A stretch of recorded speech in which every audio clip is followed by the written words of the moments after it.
Yeah, honestly, there's some things we gotta talk about, but I promise we'll get through it if you hear me out. You've been crippled by fear and you've been drowning in doubt, but if we work together, we will figure it out. Honestly, this is not a love song. It's a song for the world who's been loved wrong. It's a song for the people who trying to stay strong in the world where the leaders don't even know what's going on.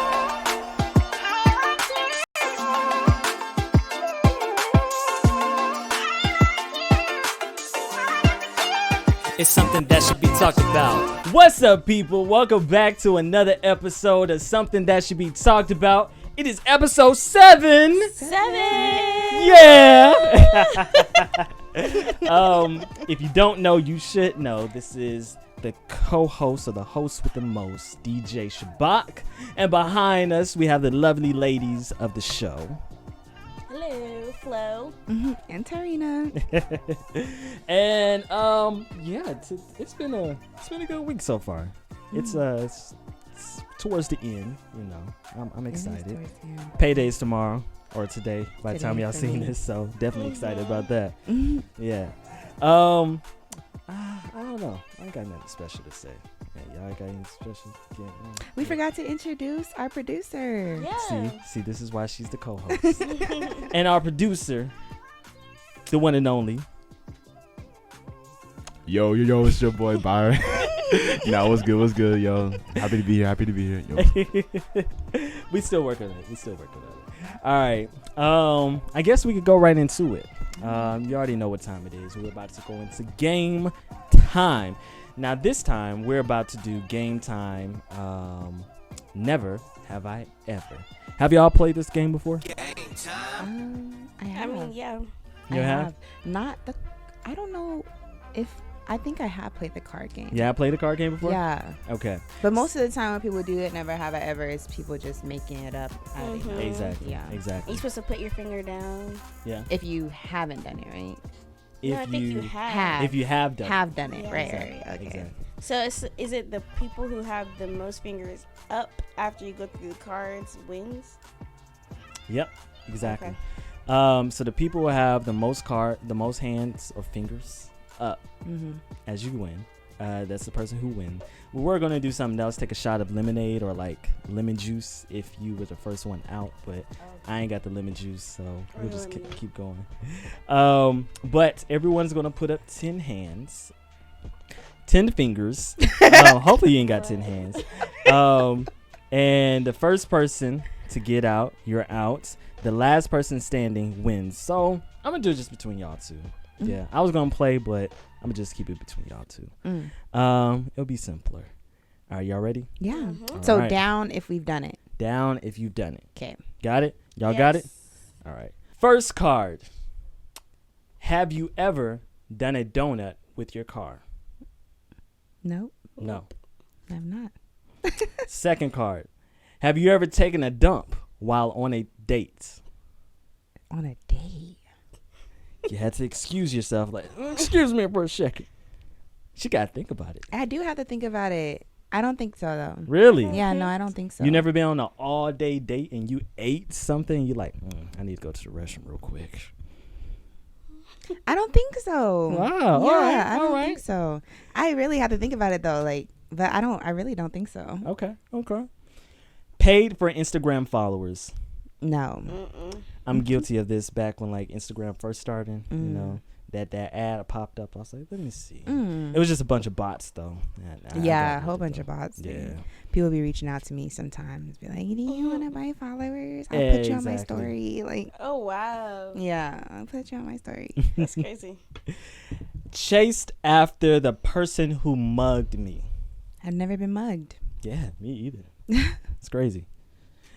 Shut my computer down at rap speed, hoping the virus wouldn't take. No. Wait. Yeah, actually, I've done that. You've done that? When I was little. I may have done it. I don't know. So your finger down, okay. Been struck by a dart. No. See, y'all was like, why I had 10 cars? Too much. I've been shot by a dart. Oh, you been shot by a dart? How? Yeah, because my parents bought some and my brothers are paying too much. Oh, got you. Okay, yeah, I've never. Like the stick dart, it stuck you. Mm-hmm. That's crazy. Jeez, I bet that was painful. Mm-hmm. Slept through my stop and woken up. Oh, okay, you're on the bus. Slept through my stop and woken up at the end of the line. No, I've done that. Been responsible for a fist size or larger hole in the wall. Yeah. No. Like you, Like a hole in the wall. and you punched it. I guess you punched it or No, a I've bigger never. I hole. have. How? I have brothers. I don't know what You to did tell it? you. No, I mean, we're just playing. Your brothers did it, but you didn't do it. No, like, I didn't physically punch my hand through the wall, but, like, we had stuff in our hand. We were playing, chairs, whatever. Wow. I've never done that. Preferably I don't. All right. Dumped someone with a Facebook status change.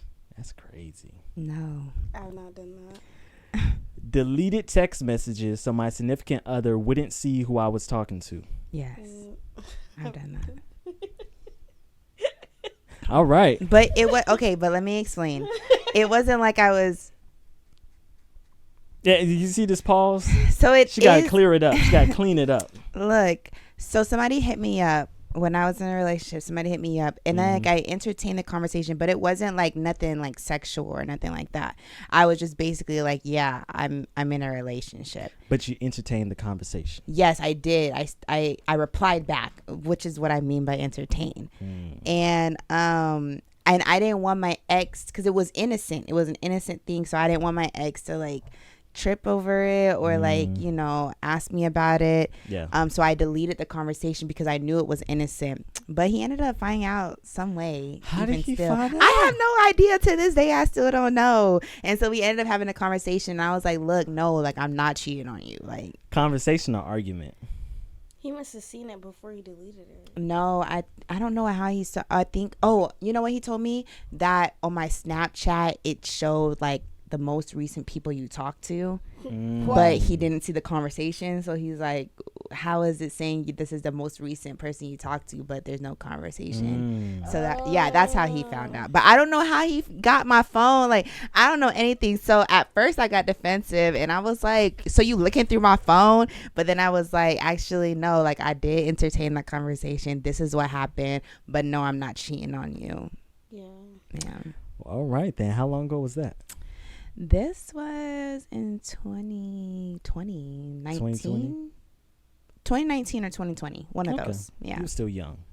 You sound like, what's that? Ucho or whatever that guy's name in Love is Blind. He was like, how long did you cheat? And she was like, it was last year. He was like, oh no. Oh yeah, the guy from Love is Blind. Yeah. All right. Been asked to sleep in the room with others because of atrocious gas. What? What that word say? Atrocious gas. I'm confused. Yeah, I don't That's even never understand. happened. It's like you just have gas. You fart too much. Oh, fart. Why didn't they just But say you're that? saying like you've been asked to sleep in a room with somebody that Somebody else. who has atrocious gas. No. Like you fart so much so somebody told you go sleep somewhere else. Oh, got you. Yeah, no, I've never Wow. been in that situation. Done a stuntman shot. What's No. that? Stuntman? Film? Now I know what a stuntman. What's a stuntman shot? Like you played the stuntman. You were somebody's stuntman, Okay. maybe. That's what I'm getting from it. Had a fake ID taken away by the bouncer. Never used a fake ID. Questioned the moon landing. I have. Yeah. me All too. right. Yeah. Tried to light a fart. No. Light? Light a fart. No, that's so funny. Had a nickname for my special parts. That's women. Y'all do that. Oh, like Yoni? I don't know, whatever the name is for y'all little. Yoni? No, I don't think Yoni would be a nickname. I feel like that's what it's called. That's like another name. Yeah. That's another language or something? I don't know if it's another language, but I know that I've seen people call it that. a Yoni is like another name, just like your private parts has different names. You can call it penis, you can call it dick, you can call it. I've never heard yoni. Yeah, because there's a such thing called like a yoni steam, which is actually really good. If y'all should probably. But I feel like that sounds like another language. No, Maybe it's not it another is. language. I mean, maybe it is. I don't Maybe know. it is, yeah. But like I've heard people who speak English say it. So I'm not saying that it isn't, but like feng shui is not an English Right, but people say it. Or like touche. word. Yeah. It's Yeah. not, yeah. Where does yoni? Yoni. Yoni. What language is yoni? According to Britannica, Yoni, in Hinduism, the symbol of the goddess Shakti, the feminine generative power, and, as a goddess, the consort of Shiva. So Hindu. That's the thing. Okay, so yeah. Okay, we already went through that. Worn mega gear. MAGA. Make America Great Again. Oh no. No? never have done that. All right. Yeah. Slept at the office. Like Slept at the office. overnight. Like overnight? I'm assuming this is all it gives me. Slept at the Yeah. office. I don't. I mean, haven't I've done taken that. a nap, but I've never done it Slept overnight. at the office. Okay. Ridden on the outside of a moving vehicle. Actually, I have slept at the office before. Not overnight, but I've You taken a slept with your nap. boss? No. Go How ahead. did we Go ahead. escalate? Go ahead. No. I mean, technically that is sleeping. I'm just saying. I was so tired. I don't know why I was tired, but I was so tired. And we had a luncheon at my job. So we went, me and my team, we went to go eat lunch. And after lunch, they had left to go back home so they could work from home. And I stayed in the office. And I'm working and I'm literally like falling asleep at my desk. I'm like, oh no. So we have like this room, which is really used for like, could be potentially used for like mothers if they're breastfeeding or whatever. Yeah. And so there's like a comfortable chair in there. So I went in there and I took a nap for like 30 minutes. Okay. That's Yeah. not bad. It's not bad. It's not like sleeping overnight. Yeah, I not didn't. that I haven't bad. slept overnight at a job. Okay. Ridden on the outside of a moving vehicle. No. No? Does a motorcycle count? I guess not. Because that's, I mean, it's technically is a moving vehicle. Yeah. But you're technically on the outside already. So, Okay. Yeah. don't think So, so. no. last Oh, card. what about the back of a truck? Does that count? That's outside. Okay. Yeah. So then, yeah, I've ridden Okay. in the back of a truck before. Called in sick to avoid experiencing FOMO. Okay. Oh, have I done FOMO. that? Fear of missing out. Have I done that? Have you? I have. I haven't done that. Yeah, You I have. Yeah. Well, then you are the winner Oh shoot! at this point. No, Oh, no, we she don't- would be the winner because she has more fingers up. Oh, that is right. Yeah. There we go. She Y'all got almost one. tied. Y'all almost tied. This is what, the 5th game you don't won? I know, right? Goodness. You know. See, y'all was wondering, like, you sure you need 10 cards? 20 cards? Well, I was thinking the last few times that we played it, it hasn't been like yeah. good cards. It was, well, as you see. All right, so we're going to move on. That was a good game time. Let's get into our topic of the day. So the topic of the day, we're going to start off with this little video. I'll let the video introduce itself. Regular kid stuff, being loud, being curious, having a bunch of energy. No, I was celebrated for things like maturity, intelligence, independence. Like, good job, Destiny, for doing things that are not inherently childlike. Even though you're a child, we love that. It's convenient for us. Here's the problem with that. Now that I'm a parent, guess what one of my biggest triggers is? Kids just being kids. Especially in front of other people. When you are celebrated for convenient behaviors, but criticized for behaviors that probably just make you, you become hypercritical of yourself. And as a result, you become hypercritical of your children because they are a reflection of it. You get what I'm saying? But here's the thing. Their developmentally appropriate behaviors are not a reflection of me. They're a reflection of their brain development and their temperament. And so when their behaviors trigger me, I'm constantly asking myself, why is this triggering me? And is this my stuff? And if it's my stuff, let me not project it on them. This is tough work, okay? Yeah, follow me and Jai. Bye. Like most So, I guess I'll go first.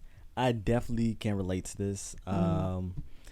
Being someone who grew up around their parents a lot.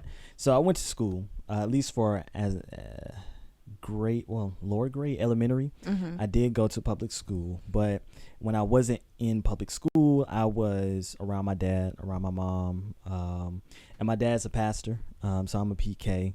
So growing up around adults, you know, going to church events, Bible studies, whatever it was, and growing up in a household where my parents definitely cared about their image and cared about how their kids were perceived, and not trying to be the rowdy kid doing too much and everything.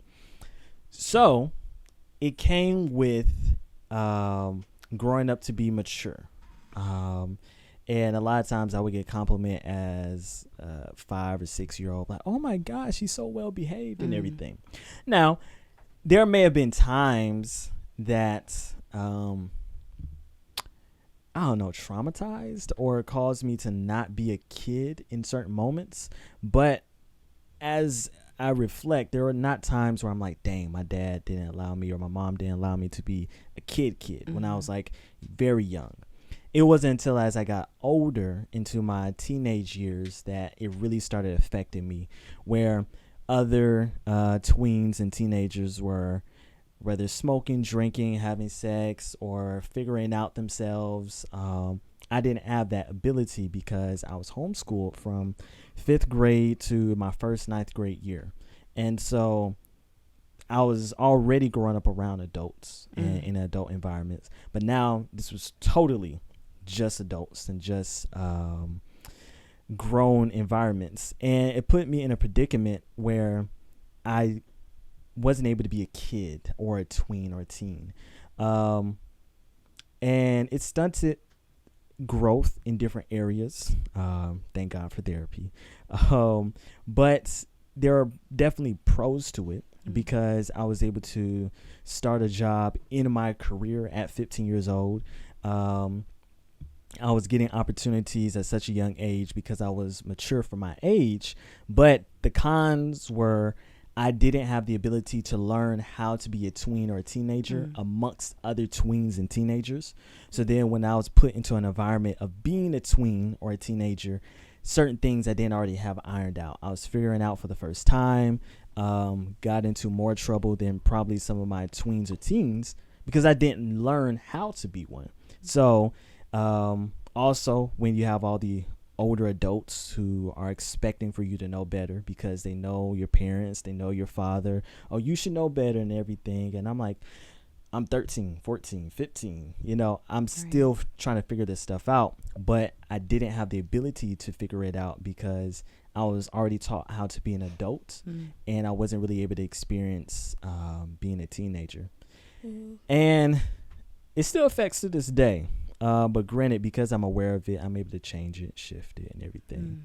But yeah, that's why when I came across this video, I was like, dang, this is speaking to me. I don't know about y'all.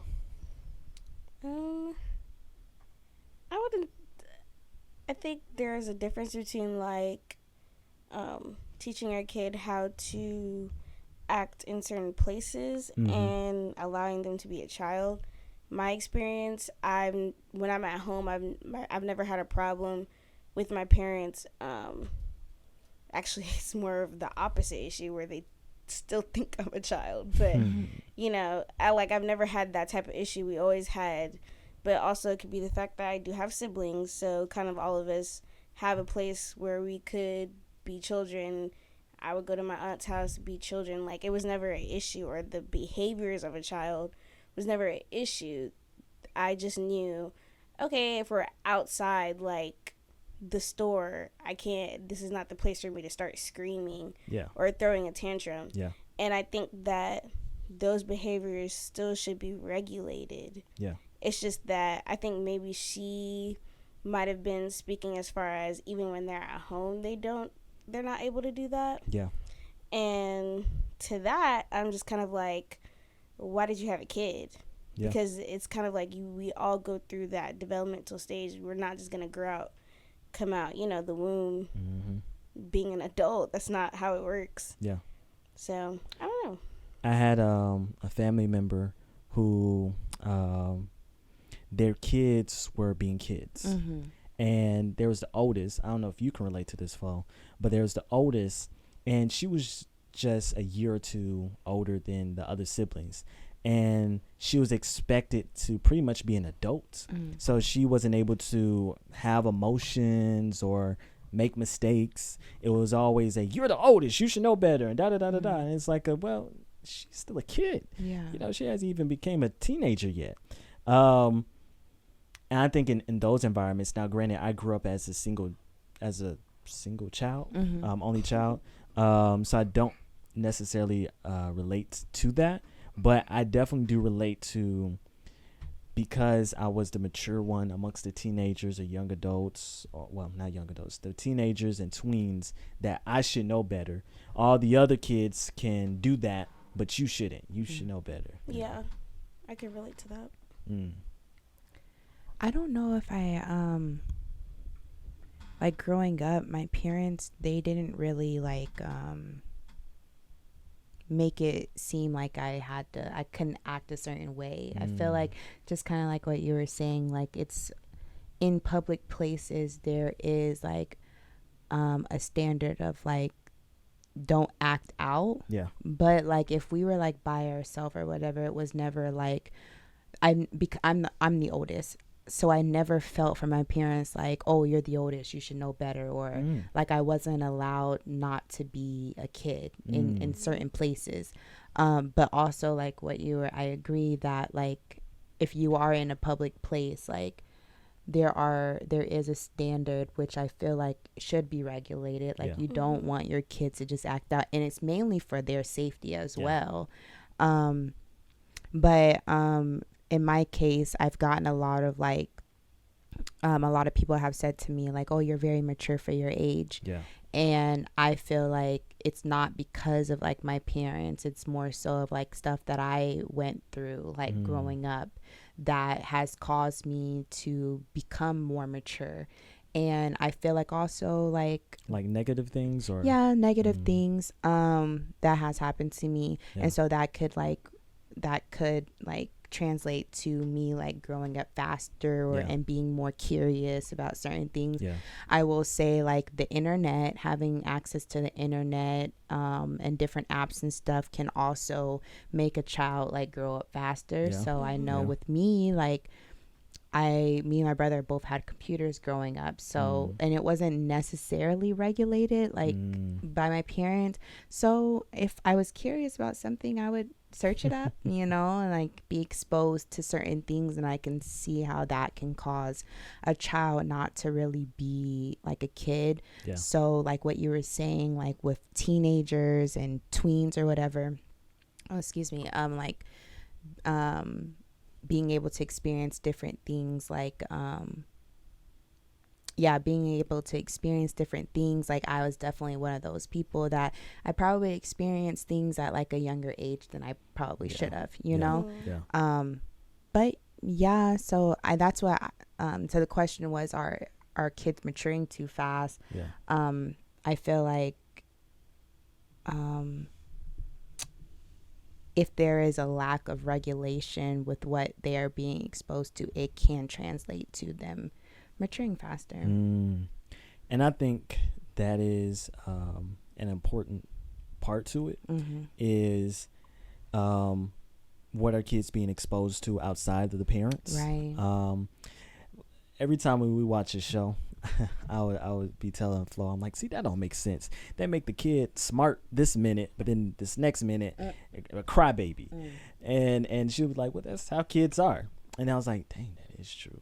And I think sometimes parents forget that just because your kid may be intelligent with school, just because they may be able to have a full-blown conversation with good vocabulary, that does not mean that they are an adult yet. Right. And that they understand how to regulate their feelings, their emotions. They don't understand the world. They haven't gone through experiences. And not saying that my parents did a bad job. I would say that they did the best that they could from what they were given from the tools that they were given from their parents. I do know, especially being black, that and in the black household that I was raised in, that they were trying to go against the stigma of black people and black kids are rowdy.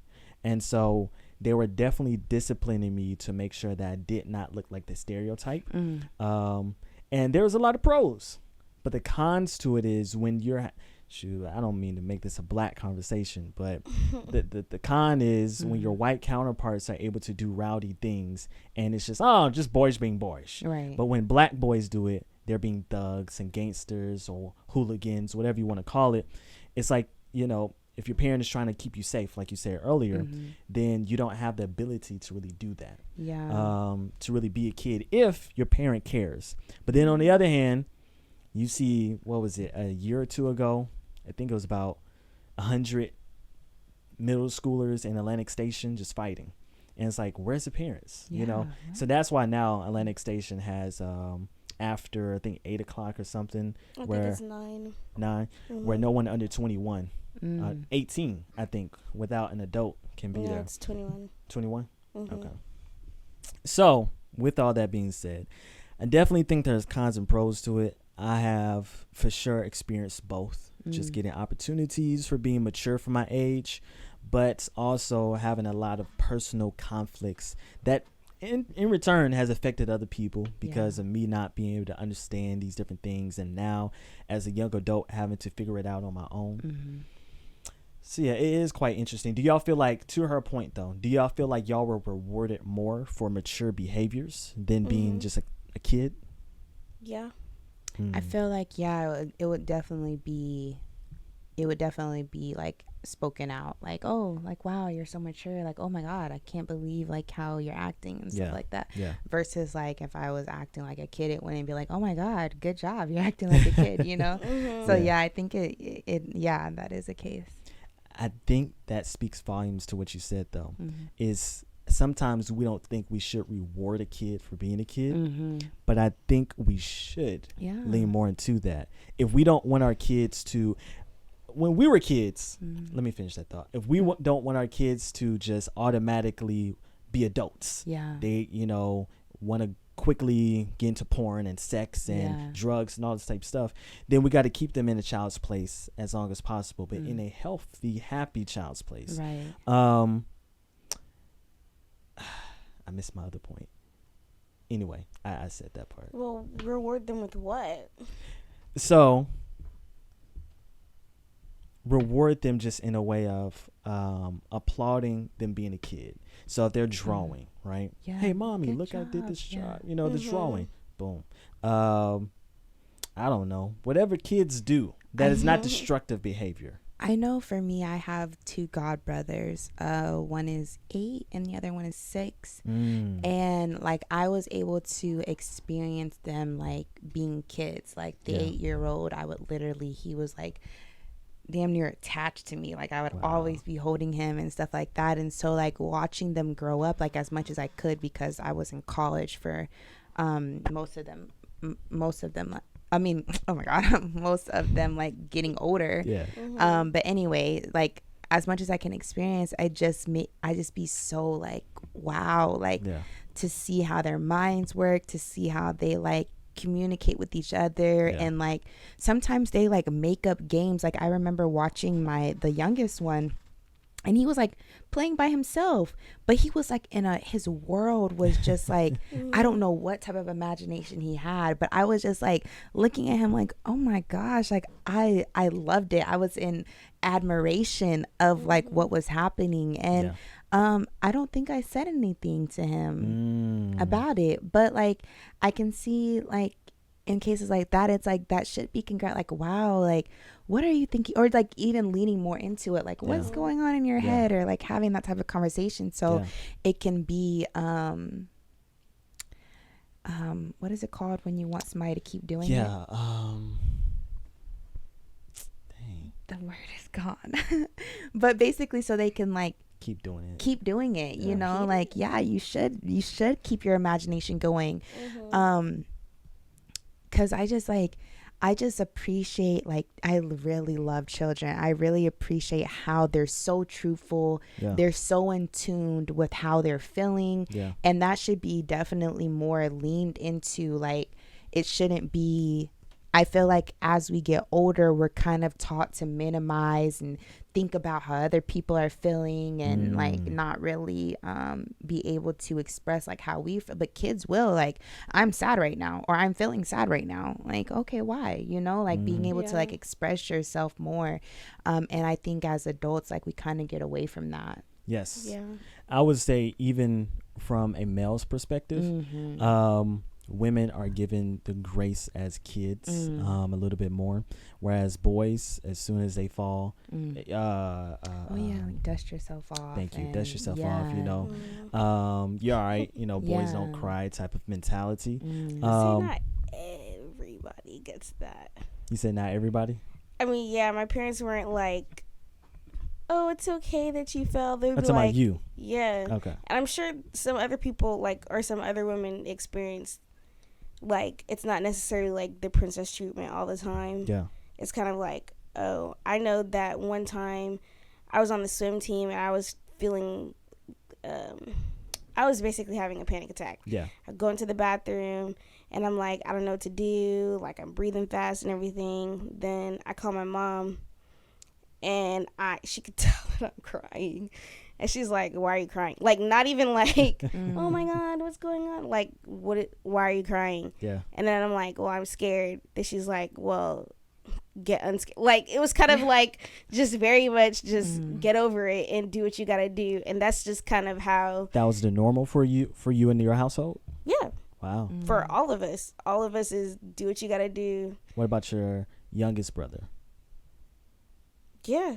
Wow. Yeah, So I'm just saying not to invalidate other people who, like, I know very much for sure that, you know, there is a difference between how women and men get brought up. But I would say that also keep in mind that there's also the other perspective of everybody in the household isn't getting that, oh, care for your emotions or or let's see how to regulate it. It's just do what you got to do. You have one job, school, get the grades. Like, it's literally that. Yeah. I will say that for me and my experience as well, like my parents,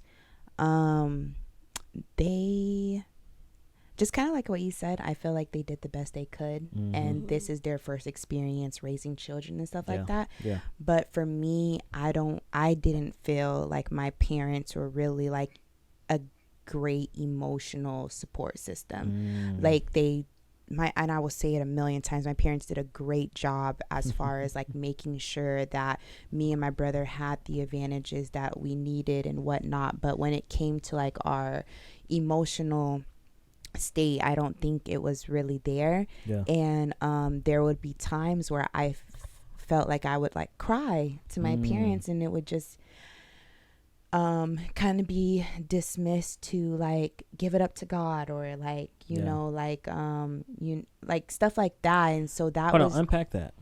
What do you mean? Was it always a turn to Jesus, turn to God thing? Yeah. With your emotions? Yeah. Wow. Yeah. So it kind of got that's my experience. And so because of that, it was like kind of hard for me to like open. Like I would be in my room sometimes like crying by myself, because I'm like, what's the point of going to my parents? Like, what's the point of talking to them about it if it's just going to be dismissed? I'm not going to say dismissed, because for them, they probably thought like that. Yeah, deflect. Yeah. To just like, oh, well, give it up to God and stuff. And so it wasn't comforting. Like, I understand, like, if that is your belief, and at the time, like, that was my belief, being a Christian. And so I understand that, but it's like, okay, but like, I'm here with you right now. What is something that can be said that I can take away from my parents, other than this guy who's in the sky or whatever, that is not physically here with me right now? Oh, you preaching, girl. Okay, I'm sorry. That's a message. Yeah, for real, because it just kind of makes me, I still struggle. I'm 24 years old and I still struggle with like being able to talk about how I feel, because I'm nervous that somebody is going to dismiss it. And unfortunately, in my case, not most of the time, because I can recognize like people in my life who are like there for me, who can be like an emotional support, but like in other cases, who aren't those people, like it feels like it's not like really received. And so it's like, what's the point of talking about it? Yeah. So I keep a lot of things in, and as I get older, I will say, like, I'm able to talk to my parents a lot more, but it's just because of the simple fact that I don't care. So They haven't changed? No.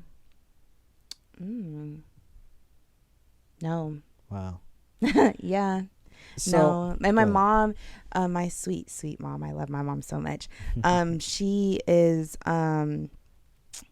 it's like, I don't know if she like listens, but that's it.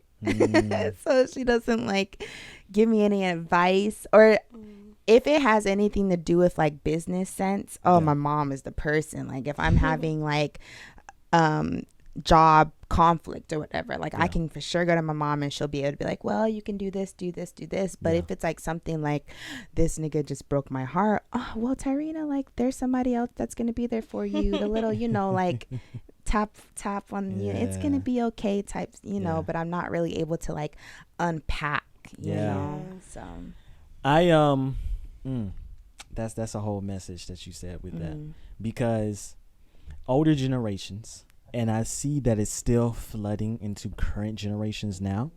Current generations are trying to do better, but they still don't know how to fully do it. Meaning, God in the sky, from a Christian perspective, there's the God in the sky. After the Old Testament, he decided to send his son or himself in flesh form. Everyone have different reasons on why they believe what was the main reason. Obviously, we have John 3:16, God so loved the world that he gave his only begotten son so we can live eternal life. I'm paraphrasing. But basically, to forgive our sins, so when we die, we have the ability to go to heaven and not just right to hell. I also believe God sent Jesus in a flesh, human body, so we can relate to him. So we can understand, what does God's love look like in flesh. And when you read the story of Jesus, or you look at it in movies and shows, you see that. You see how he handled grief. You see how he handled the poor, the sick, the needy. You see how he handled a lot of different people in the flesh. And what made him different from the Sadducees and Pharisees that put him on the cross was that he came in love. And a lot of times we don't really understand what that looks like. How are we supposed to be loving our neighbors, loving our brothers and sisters, loving our kids in the way that God will love us? Oftentimes, we just don't know how to. And maybe that was the case with your parents. So I'm going to deflect and say, well, give it to Jesus. But if I'm still trying to have a relationship with Jesus, I don't know what that looks like. That doesn't mean anything to me to say give it to Jesus, because I haven't developed a relationship with God or with Jesus as of yet. So the first person you have a relationship with is your parents. Right. And so I know a lot of people who have your same story. And I'm not saying that this is why you turn from Christianity, but a lot of people turn from Christianity because they grew up in a household that was religious without the love of God, without the love of Jesus. Granted, I grew up in a household. It wasn't perfect. Obviously going to therapy for a reason, but for the most part, they tried to show the love of God. And thank God at, when I was about 15 or 16, I started developing my own relationship with God. But one of the ways that I was able to develop the relationship with God was to embrace his love and not this constant damnation. I know some people that have that type of story where God was constantly used as a tool of damnation. Oh, you're not supposed to do this because it's sinful, whatever. In your case, you're saying that you didn't feel the love of your parents because they were constantly deflecting to Jesus. Yeah. I have recently went through a situation where kind of feeling that way. And like I said, this new generation, they're trying to get better, but they still have a lot of work to do, from the matter of what does it look like to actually walk with someone that you may not agree with what they're doing, but there's a certain way to still love them and embrace them despite you not liking what they're doing. And so many Christians don't understand, when we look in the Bible, we're not looking at someone's life over a year or 6 months or 2 years. We're looking at someone's life over decades. It took David years. Like his whole story was up until I think he was in his late hundreds. Years for him to get some of his stuff together. But you're distancing yourself. You are condemning me because I can't get a hold of certain things within a matter of a few months. So at first it comes with, hey, bro, we got you, man, right here. And then eventually, hey, bro, you know you got to do better. To now, where's the love? And so I think a lot of parents struggle with that. That may have been something that you're saying more so that your parents struggled with showing you the love. And so it bothers me when I hear stories like that. Yeah.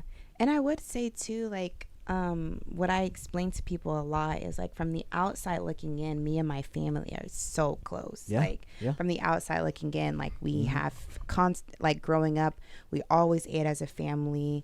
We would always have like movie nights or TV shows that we would watch as a family. So we'd have that dedicated time, but we're not really affectionate. I don't hug my mom like that. I don't hug my dad like that. Me and my brother, we don't hug. We don't even tell each other I love you. Like it feels weird like when I'm on the phone with him, and like normally like with my best friend, when we get off the phone, I'm like, I love you too, you know, automatically, you know.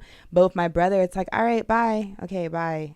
And no, I love you. No, nothing, you know. So it's like we're not like as affectionate. So yeah, I just felt like that wasn't necessarily there. And that's why I love like how you said with the upcoming generation, they're trying to do better, like trying to be more aware. I love the idea of like gentle parenting. I love that, like leaning into validating a child of like what they're feeling and talking to them, not at them, like treating them like they are a human being who is learning and trying to put pieces together. I really like that. And whenever I do have children, I would love to be on that route. Absolutely. And the thing that my therapist has been trying to remind me is sometimes we are just called to be the change. So you have now been challenged to, when you have your kids, when your nieces and nephews come around, to now be an advocate for affection, be an advocate for hearing them out. So I think that's really what it goes back down to. That's the change that you can make, at least. Even with like dealing with my god brothers, and also I was a babysitter for a little bit too. Like when the kids would be crying, I wouldn't tell them stop crying. I would literally stare at them first. Yes, I will stare, and I'll let them get through whatever they're feeling. And then I'll ask, why are you crying? And this is me being a kid, like not even knowing what gentle parenting was, because I think the term gentle parent. No, I was because sorry, I'm not going to talk for long, but I saw somebody recently that it was like an experiment, and they were saying that when their moms like essentially the baby is crying, but the mom would just kind of like stare at them like straight face, and that's like affects the child, so like it makes them cry so much more. Yeah, that's what I was like. You're just no, not like that. Not like like being so I know the term gentle parenting, at least for me, is kind of like a newer terminology. But this is when I was like maybe like 14, 15, watching kids. I would ask them, like, I don't know what brought that out of me, but like I would literally be like, why are you crying? Okay, and how did that make you feel? All right, so what can we do to make you feel better? Like I would literally walk them through the steps. I wouldn't tell them, oh, stop crying, it's not that serious or nothing like that. But you know something with that, similar to what I was saying with the Christian perspective, is your parents are probably even more willing to do that to one of their siblings' kids because they don't have the authority, neither are they around them long enough to know that this is a constant pattern with this kid. No, Johnny, he just be, you know, like we've all heard our parents, or we've all had another adult in our village who's like, why are you getting on him so much? Why are you getting on her so much? And then our parents is like, nah, you don't know what I got to deal with. That's how I grew up in a lot of situations. And so, you know, you like, please help. and the parent is upset, not because, I mean, granted trauma, whatever, but they know that this is a pattern for you. And so we are willing to give grace to people, kids, whoever, that was like, what's wrong? No. But if this is the 100th time they crying about their sister hitting them or whatever, you like, boy. Less patience. And so Yeah. less patience, exactly. So I think we have to remember that we don't, especially with kids, we don't know when or what is going to traumatize them. Yeah. Kids barely remember their childhood already. So you don't know. It could have been that 101 time that you fussed at them, that is what traumatized them. And so I think we have to develop a lot more patience when it comes with humans in general. If you don't have patience with your coworkers, your families, your friends, you won't be able to have that much patience with a kid, right. you know. And I think that goes back to the main point is that when you are rewarded as a kid to be convenient for your parents, you know, think about when you poop in your diapers. It's inconvenient, but you're a baby. Everyone expects it, but it's still inconvenient for your parent. So as you get older, they're expecting for you to do better and know better, but you're still trying to figure stuff out. Right. They just don't have patience. I think it can boil down to that. How much patience do you have? Yeah. Ah, man, there's a lot to unpack on this. It can. I don't want to start crying, so. Man, I'll have to go to therapy after this episode. Right. But I would say this. I feel like Tim Ross with what I'm about to say. I would say I hope that you're able to find some type of healing from how your parents were and may still be. It's not good for any kid to have to go through that, especially when Jesus or God or Christ is used in a way to deflect the emotional responsibility. So I hope you do find some healing with that. For sure. Yeah, I still try to push through it. I know there was like a situation. Sorry, side story. There was a situation when I was about to go visit my parents for a lengthy amount of time. Yeah. And before I went to go get on my flight, like literally probably like 3 hours before I was supposed to get on my flight, I went outside to take my trash out. And I came back in. I didn't lock my door because I knew me and my friend were about to leave. She was about to drop me off at the airport. Yeah. And so like me and my friend are upstairs. I go back upstairs. We're upstairs. We're chopping it up. We're getting ready to go. I walk downstairs. My door is wide open. I was like, did I leave the door open? I was like, Night, what's going on? And I'm like, Night is my little cat. I'm like, what's going on? And I walk down the stairs and this old lady is just sitting in my living room. She's sitting on my couch. Yeah. It was a very scary moment actually. So I'm like, hello. I was like, you need to get out. Like, what's going on? And so it was like a whole thing. And me and my friend were like talking, like, what are we supposed to do or whatever? So immediately, like, she calls her dad. Her dad's like, y'all need to call the police. So called the police or whatever. I call my parents to let them know, like, you know, this is what happened to me. Yeah. I'm trying to figure out like flight situations because at this point, like, I'm going to miss my flight. So I'm like trying to figure out like how I'm going to get on the flight, but whatever. Anyway, when I'm telling them, it was like, to me, it felt like they were more worried about me getting on the flight than what happened to me. Like, it was not like, not one time did either one of them ask me if I was okay. They paid for the flight? Oh wait, did they? No, I paid for the flight. Wow. Yeah, I paid for the flight. It's a stranger. Yeah, no, I know, but yeah. Yeah, and like not at one moment did they ask me like if I was okay. And so like in the moment it didn't affect me because that's what I'm used to. Yeah. I'm used to them being business. Like, okay, all right. Oh, that happened to you, okay. Now like what's next? Like we're about okay, you gotta get your stuff together, you gotta call, you gotta figure out when you're gonna get on the next flight, stuff like that. It wasn't until afterwards where I was talking to my friend about it where I got emotional. Like, wow, like not at once did they even ask me about it. Like they didn't ask me if I was okay or nothing like that. It was just more so like business. Yeah. And so I had a vulnerable moment where I talked to my mom and I was like, you know, this is what y'all did and this is how it affected me. And because she asked me, she's like, why didn't you let us pick you up from the airport? And I was like, because I was pissed off at y'all. I called my brother and I wanted him to pick me up from the airport because I didn't want to see y'all. Like that was like a very like interesting moment for me. And so anyway, like when I went to go talk to her about it, she just kind of laughed it off, like Tarina, like, okay, but you're okay, right? And it's like, wow, that's not the point.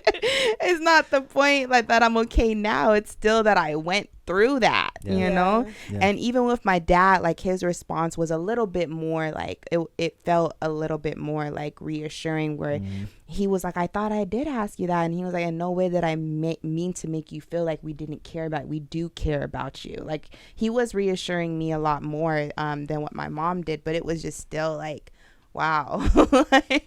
Something I've been dealing with is when a parent feels like they're still training you, still raising you.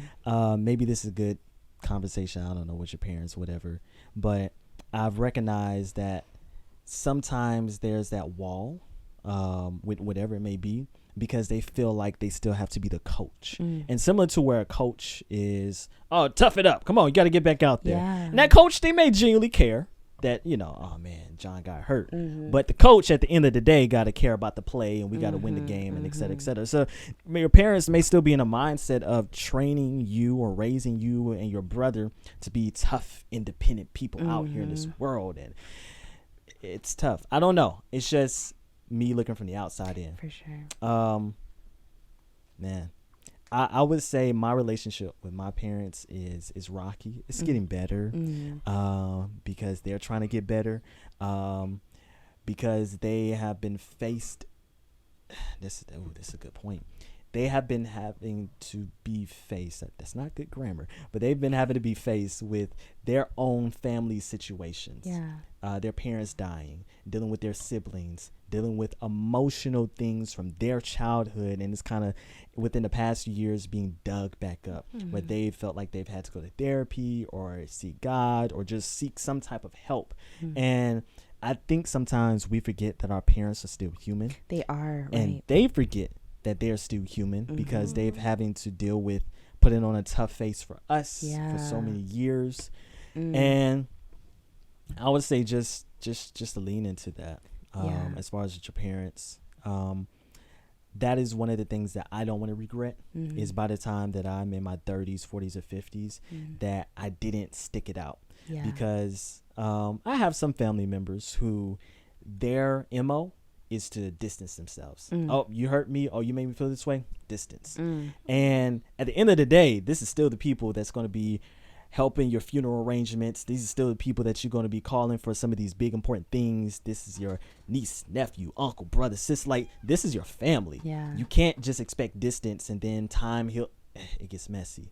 So this is just outside looking in. Lean into that, keep pushing as far as to have those conversations with your parents. Even if that means you may have to create a little distance, but keep having that phone call, keep doing those different things, even just for the sake of your kids. For sure. I feel like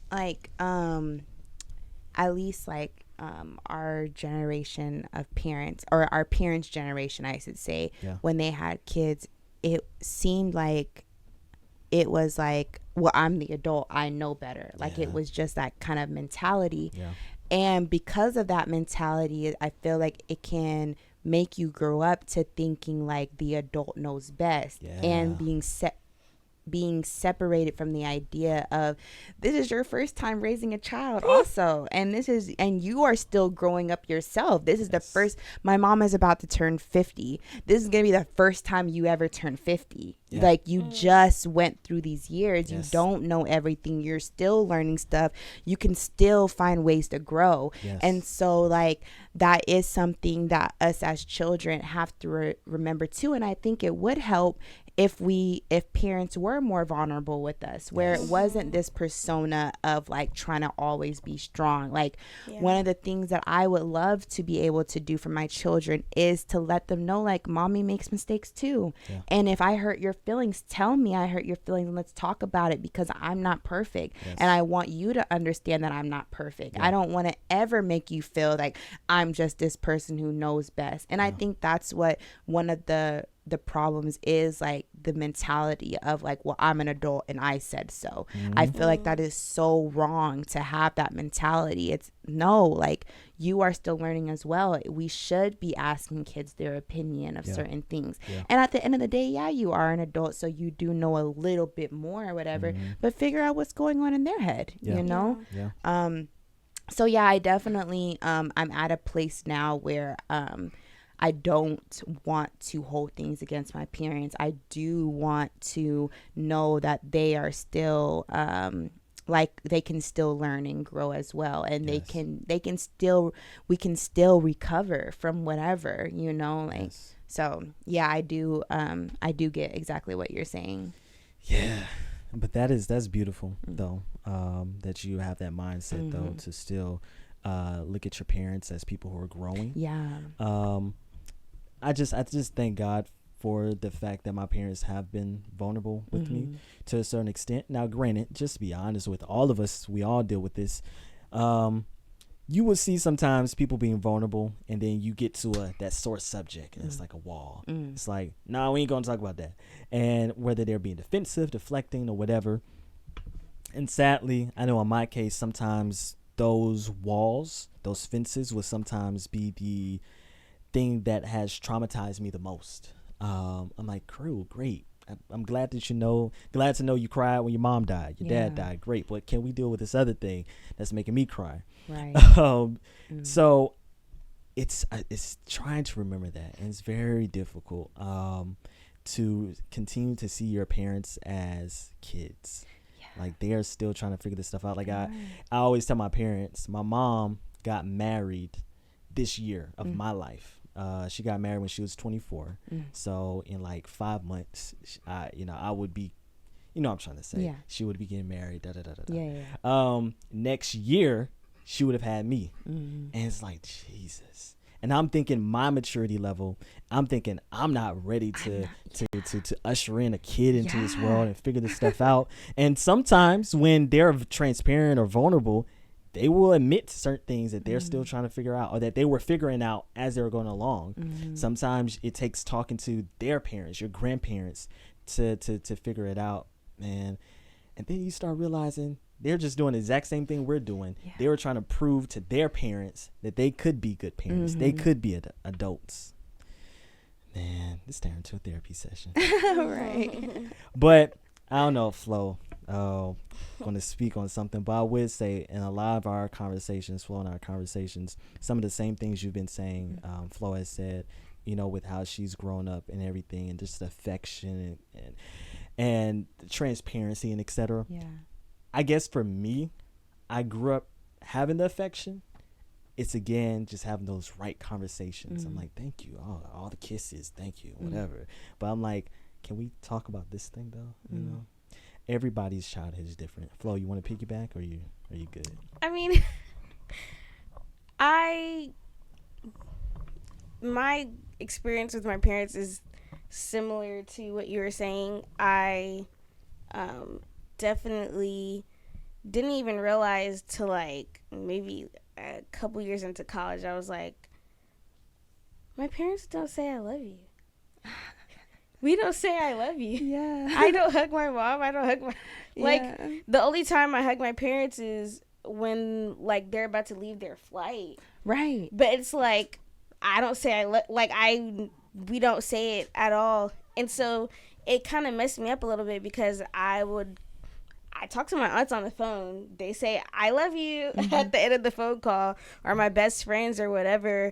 And it's kind of like, why don't y'all do that? I even hear them say it to, well, not so much my dad, but I've heard my mom say it to her sisters. And it's just kind of like, it kind of messes you up, because then you kind of realize, oh, like, this actually affects, like, how I interact with people, because I have trouble saying stuff like that, or I have trouble being affectionate, because I've gone through my entire life, like, not my entire life. I mean, like, when I was a kid, I remember, like, being on my dad or whatever, but I can't quite pinpoint the time where we just stopped doing or being extremely affectionate. Then when I get older, it's kind of like, oh, I don't want people to touch me, because I don't feel like that's necessary for me to feel like you love me, because my parents don't touch me for me to feel like that. Or, you know, it's just kind of different things like that. And then when you navigate and you realize, oh, like other people require, like my best friend, she's like, my love language is physical touch, so you gonna have to get this hug or whatever. And I'll just be like, I don't want to hug. But yeah, I don't know, it's just, it's a lot to how you're like being self-aware of how your parents raise you and how they are can be kind of like groundbreaking or just mind-boggling a little bit. I would just say take it one step at a time when you like deconstruct everything, when you start realizing certain things, when you start seeing certain things, when you start being like, oh, my mom is literally just a version of me, just 30 years older than me. Oh, okay. Like, she's not perfect. Oh, okay. Like, all of these things. And you have to be careful that you don't grow resentment, because that is definitely the path that I was about to fall into, because I was like, well, why? Like, it's your job. Like, why didn't you do this? Yeah. But then when you realize, well, maybe they didn't receive that either, and they felt like that's what they were supposed to do to raise kids. And also, coming from an immigrant household, I think the focus was like, you have to make it, because I came here to make it. So you now have to make it.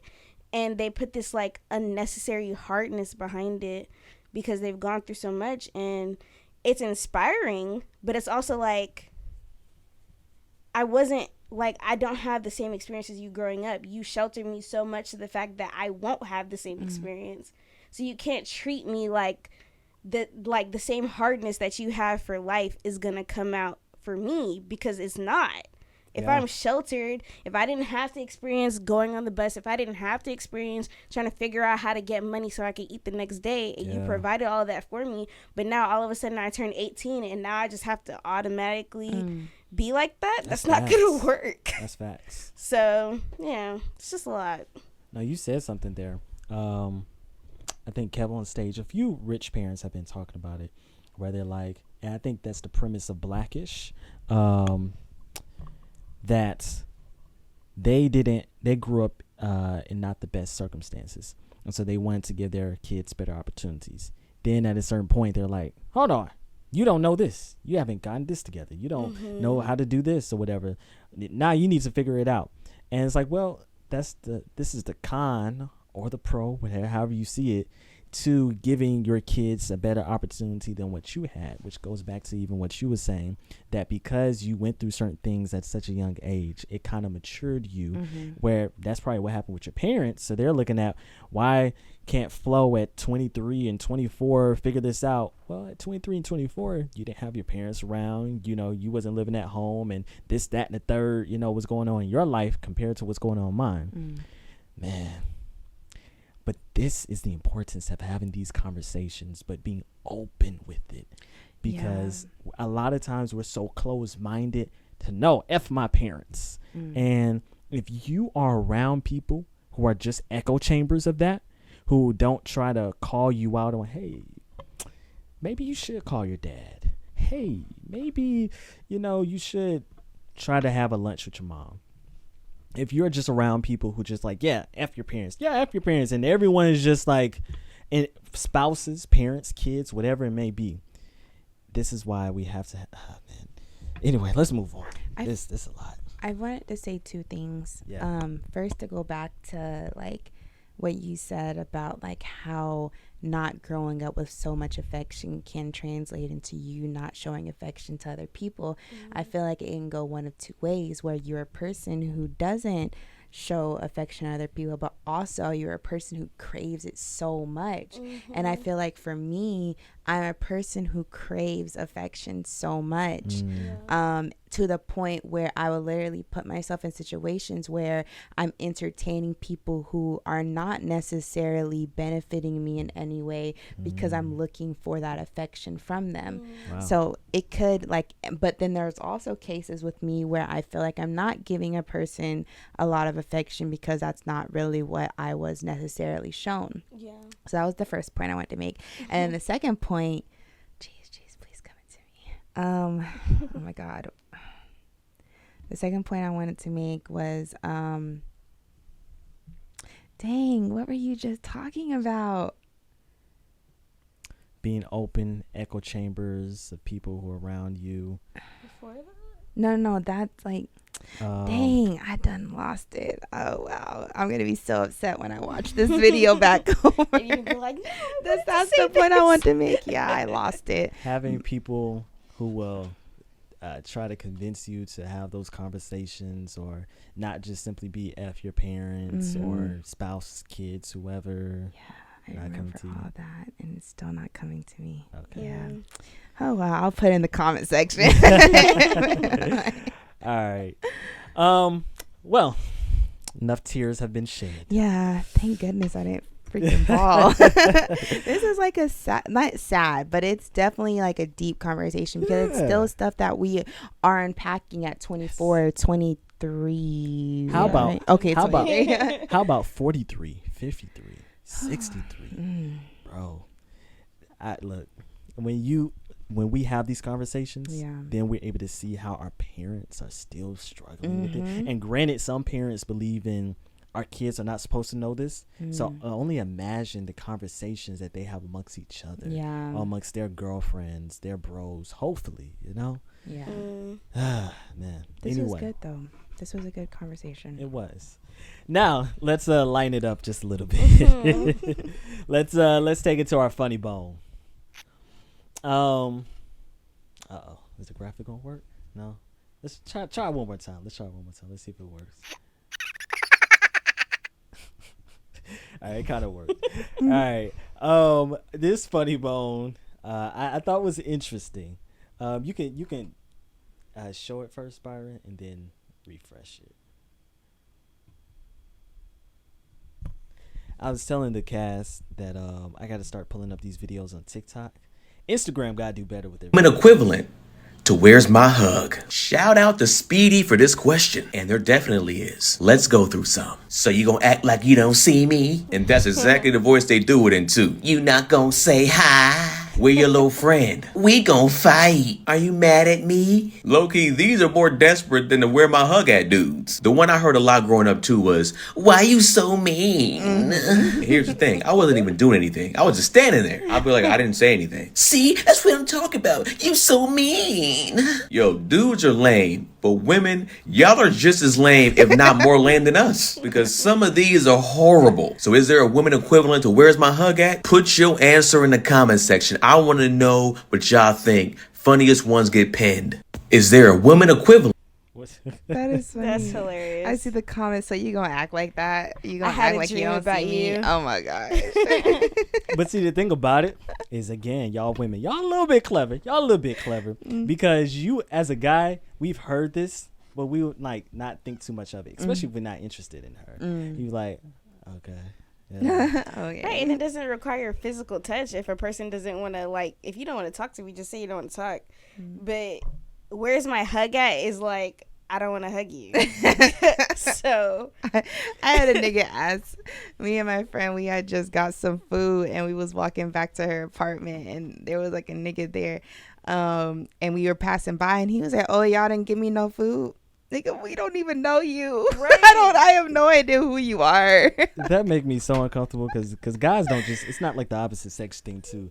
It's like people would just ask that. And I get it. Sometimes it's like a conversation thing or whatever, but I'm like, what am I supposed to say? Yeah, right. I don't you know just what made I'm it supposed to be uncomfortable. Now, Flo is hilarious. Flo and we have our friend that got married, Cheyenne. Oh my gosh, their faces, whoo, can kill. So I'm like the people person.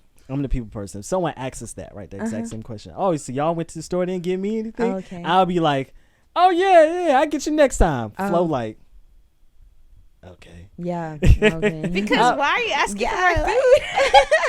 I'm like, you gotta be a little social, just a little. No, I just don't I don't know you. My face isn't gonna just automatically be, especially when you're asking me that out of the blue. Like, one, I don't know what to say, so it's like you just gonna have to get a face. Like, Yeah.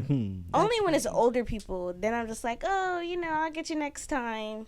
When it's older folks, if it was older person, Yeah, because older people are just more friendlier. Even if it's like mean old black ladies. I see that. Man, I just thought it was funny. Yeah, that is funny though. That is funny to think about because the where my hug at is so cringe. Depending on who you are, like depending. But see, on I don't the know. person. Man, see that I'm not going to start the conversation. But You said depending on who it is. Who it is. Yes, Exactly. it is depending on who it is. Like if it's an attractive nigga, oh, where is your hug? Come here, nigga. Exactly. Man, that's another conversation for another day. Anyway, let's move to this trending topic. Byron, what you got for us, sir?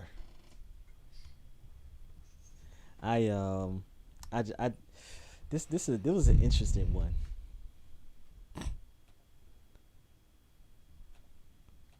He says, give it up. Whatever you had on you, like, okay, bro, hey, whatever I got here, take. You didn't have it. You said, I ain't got nothing, bro. I had some. But you told him you didn't have anything. No, I had something else for him. Oh, you had, yeah. Not what he wanted. You're right. Okay. Yeah. Type shit. But he had something for me too. Right. Shit. So he got to jump on you. Byron, turn down just Kinda. a little bit on the Not really though, because they was really scared for real. It was one or two. It was two of them. It was two of them, okay. One of them jumped in the back seat. Okay. One of them was standing up outside the car. Okay. Type shit. So the one who was standing outside the car, he shot me out the rip right here. Okay. Cause I'm turned like this. So he like, fuck nigga, boom. Type shit. Okay. Then he take off running. So now it's just me and Buddy in the back seat. Okay. But my brother, he like I remember screaming to him type shit. Cause me and Buddy started going back and forth. Like his arm was like over the seat and my arm was like over the seat. Okay. So I remember like, but I was shot. So I remember saying like Johnny, shoot him. Type shit. And me and Buddy was just going back and forth. And then Buddy in the back seat started screaming like, ah. So you hit him? Yeah. But I was hit up too. Right. So when I remember like the gun jammed type shit. So I had cocked it back again. And when I put my arm over the seat, he put his gun on my arm and shot me. So my gun fell out my hand. And I remember us fighting over my gun. Then it went off one more time. Boom. And I got shot right here in my hand from holding the gun type shit. Then he got up and he tried to run and he collapsed type shit. And then I remember that's when I had an iPhone then. This was probably like the iPhone 3 or some shit. Ugly ass iPhone. So goddamn, I remember like trying to unlock the phone to call 911 and like my blood kept drying up the screen type shit. So I remember I got out the car. But first, that's how I knew Johnny was dead type shit. Cause like after Buddy got out the car and ran, I remember I told Johnny like, pull off, bro, pull off. And then the car wasn't moving, but his foot was on the gas, but it was in park. Right. So the engine was just like revved up. Then it was like some movie shit. The windshield wipers was like, but it wasn't raining. Right. And then, you know, the door, like when you got the door open, ding, ding, ding, like the alarm to tell you close the door. Right. Type shit. So I jumped out the car, I went and knocked on somebody's door. They ain't come to the door. So I went back to the car and goddamn, I unlocked my phone. I finally like, I didn't even unlock it. Back then it was like slide for emergency call. Right. So I ended up sliding it. Called 911 like, yeah, I'm shot, woo, woo, woo. They get the ass in all tight, just dicked out ass questions like, what the fuck, bro? Like, I'm shot. What street? Man, what the fuck you mean what street? Who I don't know the street. I'm just shot. Right. Type shit. So they like, I remember telling them like my brother dead type shit. And then I remember laying there and I guess the nigga who was driving them niggas, he came looking for the nigga who was in the back seat. I guess he couldn't find the nigga. So goddamn, he rolled back past, and I remember being on the phone because I thought they was finna ride back past to handle the business. Right. So I scooped back type shit. I was on the phone to like they riding back past, ooh, type shit. Then I remember the police pulled up. I don't even think I told her. I think I just put the phone like down type shit and just did like that. Then the police pull up. So I get out the car because I'm a victim. I'm like, man, this nigga talking about put your hands up. Put your hands up. Let me see your hands. I'm like, bro, I can only put this arm up. Cause remember I told you he shot me in this arm. So I put the arm up. I'm like, I'm shot in this arm. I'm shot in this arm. He like, sit on the curb and put both of your hands behind your back. I'm like, man, I'm shot in this arm. I can't put it behind my back. He like, put it behind your back. So I think I just like mean this shit like that type shit. Then I sat right there for a minute. Then the ambulance pulled up. And when the ambulance got there, I remember the lady, it was a white lady. I wanted to see her like, so I wonder like how she doing type shit. But she was in the back of the ambulance. So they put me on the stretcher and shit. They cut my clothes open, put me on the stretcher. So she put me in the back. And she was like, let's hurry up and get him to the hospital before the sergeant get here and he bleed to death type shit. Cause I guess like when you in critical condition or some shit, like, well, I don't even think I was in critical condition. I think I was just bleeding a lot. Right. I guess like they objective is for the detective to hurry up and ask you questions just in case. Right. Type shit. So she was like, hurry up. So they put me in an ambulance and we just went to the hospital. How many times did you get hit? 6. And then. No vital organs though? No vital organs. So what do you think happened to you? He got friendly fire? My brother? Yeah, the one that was in the car with you. No, I think the dude in the back seat shot him in the head. Oh, okay. Like when it first happened. Right. Cause he had his gun on him too. Right. But he never shot. Right. So that's why when you're saying Johnny shoot him, he couldn't because he had already got hit. Yeah. I think he got hit like off the rip. Rip. Type shit. Right. Yeah. You think about that? Do you think about that day? What could have been? What could you have done differently? Yeah, hell yeah. But I ain't even want to really ride with him that day.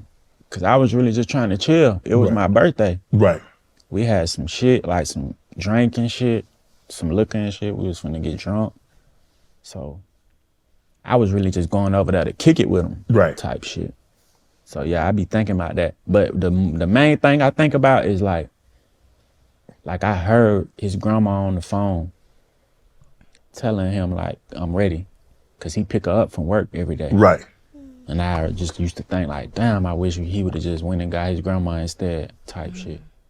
Because he wouldn't have got his grandma, you wouldn't have been in the car, you wouldn't have been there, he wouldn't have been there, and that day would have never happened. Facts. Yeah. Oh God. Dark Days song of the album.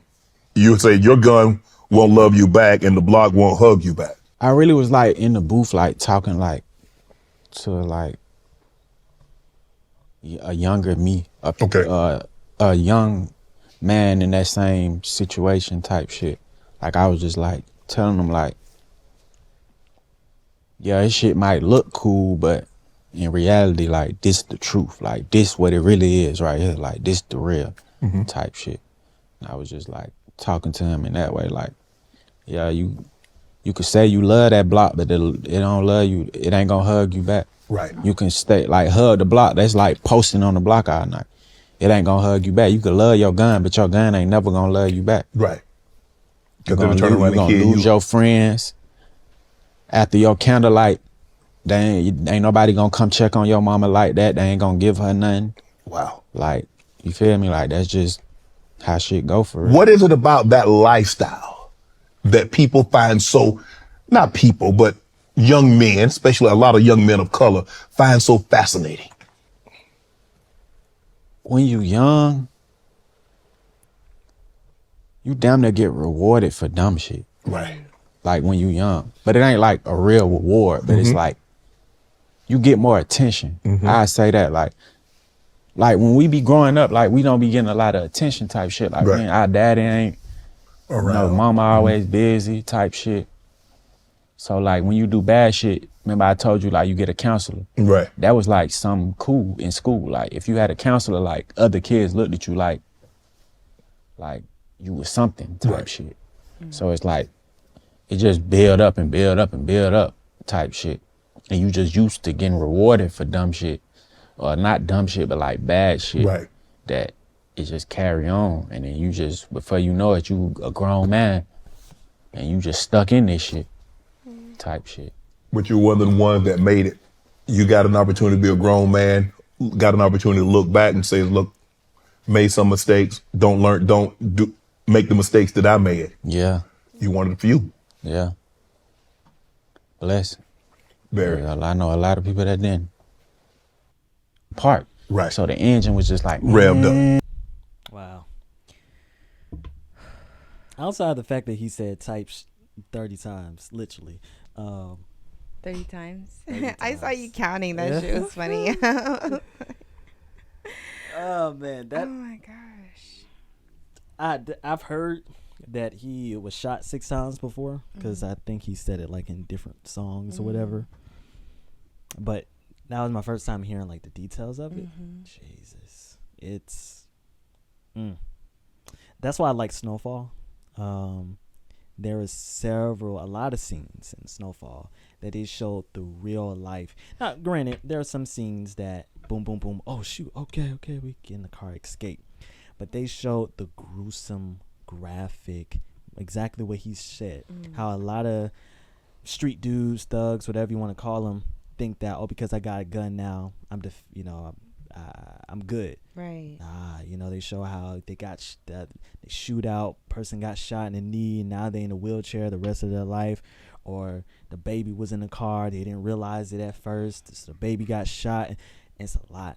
And so I like when shows show the real aspects of it, and that's a story. I saw it as he was saying it. I could visually see it. I could visually see it too. So I was a little confused. Was he saying that he had a friend in the back seat of the car? There was somebody in the back seat, and then the person that died was the driver. Right. And that's who he's saying. But I think he was saying that the people were looking for somebody in the back seat. I don't know if he said that the person left or something. Was the person in the back seat his friend also? I think maybe it was his friend's friend. But so he accidentally shot Johnny. In the head. Well, I don't think it was an accident because they cut off before he even got there. We're just trying to put stuff together. My assumption, it could have been a drug deal. It could have been a setup. Several scenarios that happened, but it sounds like 21 and his homeboy was in the front seat and they were together. Whoever was in the back seat were obviously the ops. There was other people outside the car. Yeah. He was having a shootout with other people outside the car that were looking for the person in the back seat. I think the person in the back seat was trying to shoot to the other people, but shot the guy in the front seat instead. I don't know. I don't think he just was like... I'm not sure, but dang, like that is crazy. Like I can't imagine that. Like being shot 6 times. It's actually really amazing what the human body can withstand before you can actually die. Like, but like he said, vital organs. Like, because I don't want to do it myself, but a bullet is just essentially going right through. So sometimes exactly. Yeah. So as long as it doesn't hit no main artery to where they can't easily stitch it up and send you on your way. But if it doesn't get out, that's still dangerous too. If it doesn't get out, it will naturally move throughout your body, and that which can be would a problem. Be detrimental. Yes. Yeah. Dang, I don't really know what we were supposed to talk about with that trending topic. I think he was trying to do the type shit. I don't think you watched the rest of the video. No, I did. But no, it's It's the trending topic. It's been going around, but it's easier said. Everybody knows it. Meek Mill has said it. Don't worry about it. It's fine. Meek Mill has said it. Who else? Shoot, almost every rapper who came from the streets has said it in a separate conversation outside of music. Have said the street life ain't all that, et cetera, et cetera. I mean, but the issue is just because 21 Savage said it in one song that, hey, the block ain't gonna love you black and blah blah blah blah. If all the other, not all the other, the song before, but I think a few tracks before that is called Red Rum. You know what Red Rum is? Murder spelled backwards. So it's like so it was. That's cool. Oh wow. So it was like all my niggas going to shoot you up. All we know is red rum. It's like, so what's the point of creating a song that's going to say the block ain't gonna love you back? You shouldn't be be a thug or be in the streets. Well, like he said, it was more of him talking to himself from like, I think people also need to remember that musicians sometimes, the music that they create is kind of their therapy. Yeah. So he's reflecting about stuff and mistakes that he's made in the past. Obviously, you can see that he's grown. That was his 21st birthday. That's 2 years from how old we are. Yeah. I don't know how old he is now, but he's experiencing life and he's reflecting and he's like, yo, I just lost my brother for no reason. Right. What was we were just supposed to be chilling that day, like how he was saying. Right. And so that's something that really affected him, and he's using music to get that out. Right. And if before the music was reflecting what he was doing in life. Right. No, I'm talking about even now. I'm talking about still on that same album. The same album that he saying that he did a song like that. Yeah. Saying the block isn't going to love you back. I guess you have to also understand like what sells. And yes, and he has a job. Like so. I mean, that's just the industry. And so that's kind of what I was getting at. Is that it's easy to say that it's not worth it. It's easy to say that. But it's very difficult to convince kids when they're idols, especially young kids of color. When they're idols, 21 Savage or whoever freaking else, when literally all the songs is talking about either women, getting women, or drugs and killing someone. Not even just their idols, just their family members. That's what they're raised around. For some of them, yes. But for a lot of them, especially in today's time, where music is not so much about the CDs that you listen to, and my big bro was listening to that CD, you can easily go on Spotify, and where it's like everyone is trying to be a wannabe thug, everybody, the suburban kids are trying to act like they hood and gangsta and everything. And so it's very disheartening because as someone who has taken gun classes or have gone to the range a few times, the reality when you're holding a gun and you shoot that gun, like, Jesus, I have all this power in my hand. It's a lot of power. It is a lot. Yeah. And a lot of times people, I don't know if like what happens between the psychology or psychiatry before getting a gun and when you have the gun of realizing this could kill someone. Right. This could kill me. This can really do damage.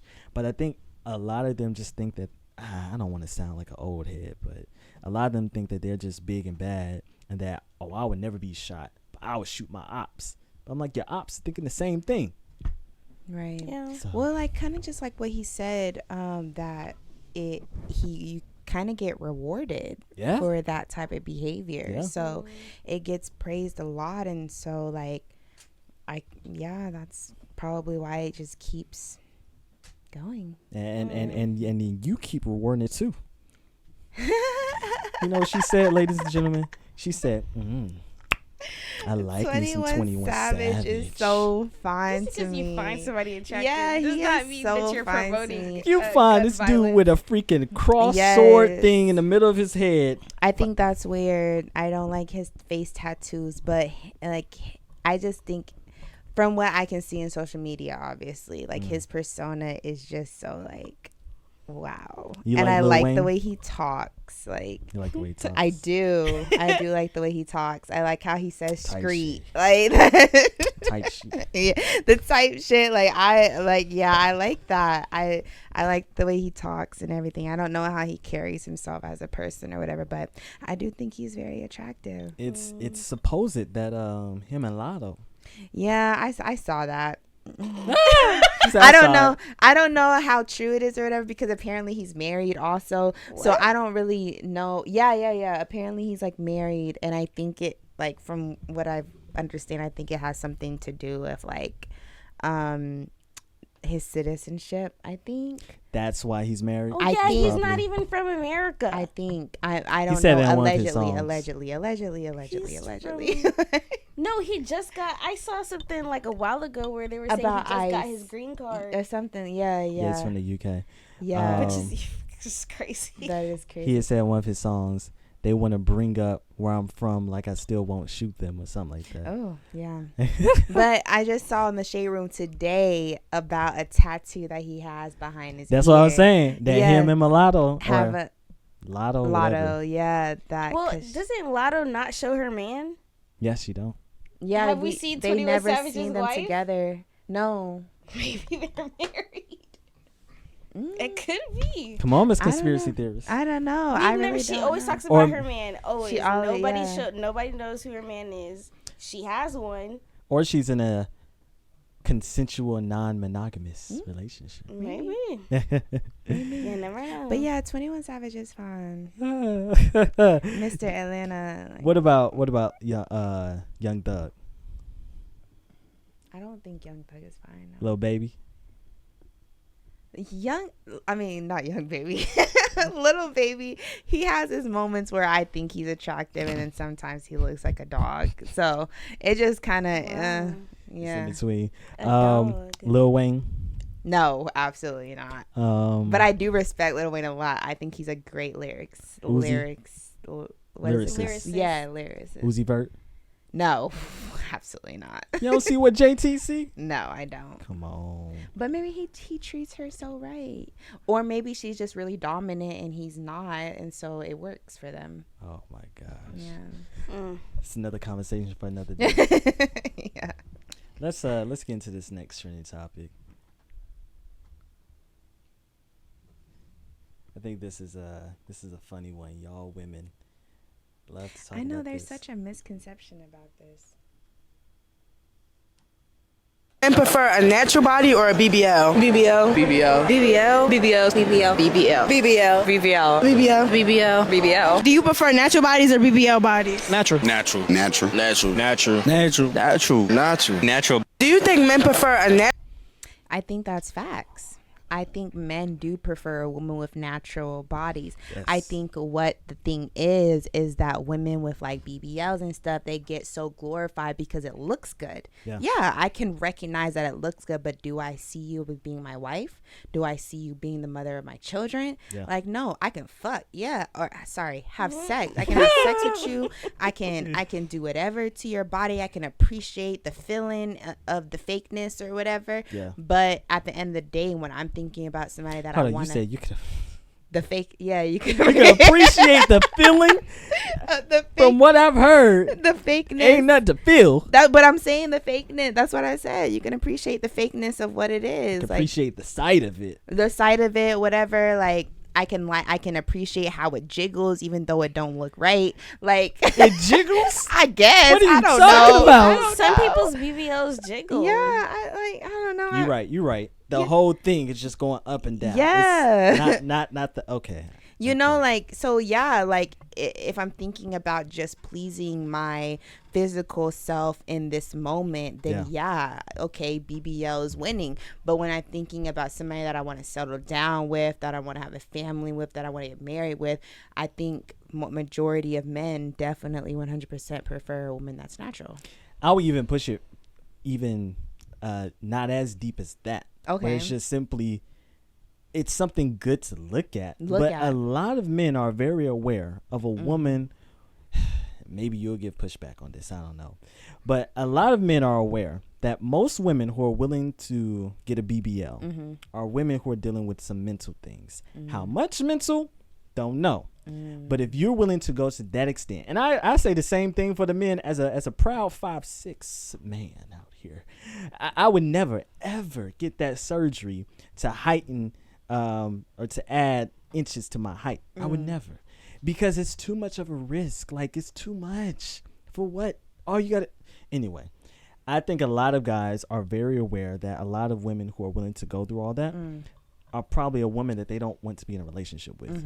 And if you were raised, especially if you're a black man, if you was raised around enough black women, you've seen enough natural bodies to where you good, right? The whole point is for it to lift. What you need added when you already got it. But so I think it's just a misconception because, like you said, a lot of the BBL women get glorified. Of course. But because it looks good. But if we were to do the numbers, I would love to see someone do a whole breakdown on this. Women with natural bodies compared to the BBLs. I'm quite sure you wouldn't see that vast of a difference. These Instagram models who one is natural, one isn't. You wouldn't see that much of a difference in their numbers, you know? I don't know. I just feel like on social media, just as much as we can be like, you know, there are good men out there, but who are we talking about in the media all the time? Ain't nigga. You know what I'm saying? Yeah. So it's like for the same thing with the BBLs, it's like, yeah, I can be aware that men like it, but I think most women, or not most women, I think when people are looking for attention, they're looking for the fast attention, not the, I'll wait till all the dudes have their fill of the BBL Instagram baddies. But that's what I'm saying. But then, I'll be waiting when I'm 20 or 30 when you realize a natural body is cool. But that's what I'm saying. It's not even that. That's why I think is that, and some men have talked about this, where it's more of a woman to woman thing instead of a man to woman thing, because men are giving the natural bodies all the attention. They're giving it. It's women potentially, possibly, could be, maybe, don't come from me. It's probably women feeling insecure about their own selves and comparing themselves to other women to where they feel like, dang, my stomach, dang, my boobs not sitting up, dang, my butt not sitting up. And you're comparing yourself, and your man ain't tripping on your fupa. Your man ain't tripping on your little chubs. Your man ain't tripping on your flatness or whatever. But because little booties matter too. Right. But you are, and I get it. I definitely get it. But I really cannot say that I've been around street dudes, church dudes, any type of dudes who've been like, man, my woman got to have a BBL. Yeah. They Compared don't say to BBL, but if you don't know, I work around a lot of dudes. If they don't know that it's a BBL and they think it's a natural, if I can see that it's a BBL, but they're like, oh yeah, look at her butt, they're not thinking, oh, she has to have a BBL, then you are still praising. You're just under the premise of thinking that that's a natural body. Right, but there are bodies who actually naturally look, who have, like, men are not, the whole point is that men are not concerned about the diameters, the dimension, the circumference, how much it sits, how less it jiggles. Like, we don't care about that to send you to go to some Brazilian butt lift. Send you to go there to get all that done. We don't care about that. Just, she got my body type, cool. Now, to what you're saying, there may be guys who just don't know. And they're like, oh, she looked like she got a nice butt. I know. From a woman who likes women, I know there's been cases where I'm with my best friend. I'm like, look at that girl's ass. My best friend's like, it's not real. I'm like, huh? It's not real? What do you mean it's not real? Like, and I done seen, especially here in Atlanta, I done seen the ones you can tell. I'm like, how do you look at yourself in the mirror and be like, you look good? How? Because I'm like, maybe sticks. That's what they like. It sticks, and then meatballs. If that's what if they wanted the stick and meatball look, I guess that's what they wanted. I guess. Like, you can't judge them if that's what they like. Oh my gosh. Look, Byron, BBLs are natural. Natural. Yes. See. Listen, I'm just saying, most of the guys that I've interacted with have never ever agreed that. Oh, and not to make this so deep. Yeah, but I honestly think that sometimes women enjoy. We know someone who seems to continuously perpetuate this idea of the patriarchy and men, and it's like that's continuously their talking point. I think that some women and men do the exact same thing when you talk about the red pill and the manosphere and all the type stuff. I think some people just like continuing a narrative for their own insecurities, the reason why they don't have a man, the reason why there's no good women out here, whatever their argument is, they like continuing a narrative instead of finding someone that fits in their thing. That matches you, right? Exactly. Yes, I agree. Yeah. I do agree. Anyway, I just found this hilarious because at first when I saw this video, I was like, oh, here we go. And again. Then they showed the second part of the video. I was like, there we go. All right. Let's move into something to think about as we come to a wrap. I guess that's me today. So honestly, when Shabach asked me to do this, I was struggling a little bit because it's kind of like, well, there's a lot to think about. There's a lot to think about. There's a lot of things that start going on. I think as we move throughout the year, and I know we all can get caught up in the problems that we have in our life, the little things that's going on. And considering that it's an election year, I'm not going to do this whole thing about voting. That's not, but I do want people to be aware of the world that's surrounding them. Palestine, the Gaza situation is still going on. There's still genocide in Congo. There's a bunch of stuff that's still going on, and I just don't want that to slip the minds of the people as we're talking about Cat Williams and, different little small subjects that matter. But when people are losing their lives still, like right now, it's kind of like, yes, we're talking about it, but let's also keep these people in our prayers. And if you have the ability to do more, please do it. Yeah. So that's what I got. Absolutely. You sound like one of the conspiracy theorists. This Cat Williams stuff is to distract us from the Gaza and the Palestinian thing. No, it's not. But that. It's just I definitely understand exactly what you're saying though, because we tend to get caught up in they call it the news cycle, where as soon as something else comes up, we forget about the old thing and we just, So yeah, I agree. Tyrina, any feedback? I just feel like my opinion or whatever I have to say is going to get into a deeper conversation, so we can wait until another episode. Sounds like that's another something that should be talked about. Oh man, this has been but I will say, I'm sorry. Go ahead. I will say that because it is election year, if you don't truly understand what is going on and you're not deep involved in what the individual person, whoever's representing the parties, you don't know what they're talking about or what they're standing for, don't vote.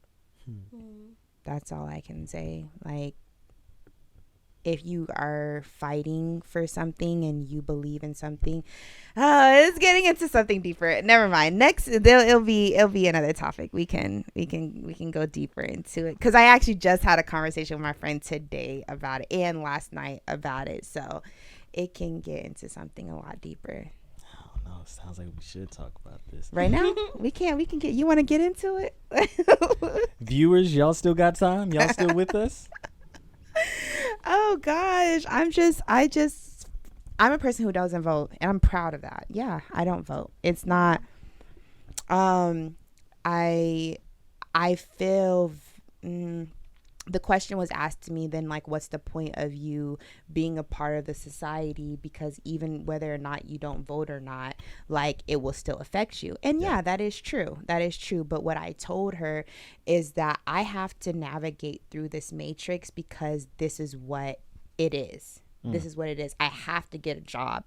I have to pay taxes. I have to buy food and clothes. I have to be a part of the what is it called when you're spending money? What is that called? What is the word?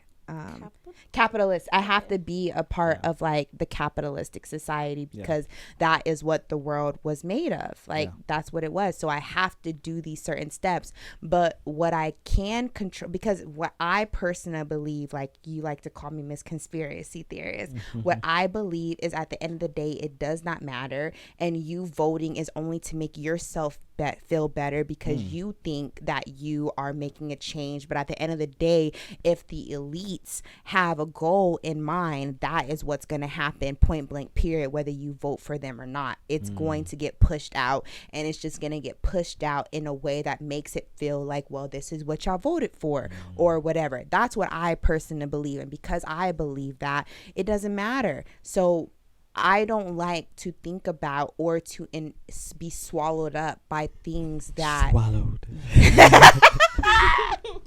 I'm sorry, I just had to. But yeah, I don't like to be like, I don't like to think so much deep about it because it's not something that I can control. If since my belief is at the end of the day, it doesn't matter. So because of that, what I can control is navigating what I need to and entertaining what I have to within the matrix that we live in. But I believe in the universe. I believe I hold all the power. And at the end of the day, my life is amazing. And unfortunately, people do not have that can't say the same thing, and that is unfortunate. But I can't allow that to make me feel so bad to something that I literally can't control. And yes, that may be a selfish mindset, but at the end of the day, I have to think about myself. I have to think about my mentality, and it does not make me feel good to be so caught up in like political conversations and political drama or whatever, because that does not help me navigate through what I truly believe, that I have the power to manifest whatever the fuck I want in this life. And my life is amazing, and the only problems that I necessarily have is when it comes to dealing with love and being around people and relationships with people. That's the only struggle I have. But anything else, if I say I want something, it literally happens for me because I believe I can speak what I want into existence. But yeah, so that's just my take on it. At the end of the day, I don't fault anybody who wants to vote, who wants to have that fight, who wants to do. I don't fault anybody. Do what makes you feel comfortable, and as long as you're following something that makes you feel like you're a moral person, do you, boo. That's all I can really say. I feel that. Do you feel like you will grow, or do you feel like that this is going to be your thing for the rest of your life? For sure. This is your thing? Yeah. Okay. I don't really like to get involved in political stuff, and I'm just. We're gonna come back to this. We can. We gotta have a whole, man. I'm sorry, my producer mind is just going. Yeah. Cause I'm thinking about some people who. We could have a good episode. Yeah. And we can get into it a lot deeper. All right. But go back. That is something that we do need to think about. We do need to think about other people that are going on. And if you are in the position to do more and you feel in your heart to do more, by all means. Yeah. I think we all can come accord on one census. #Palestine. All right.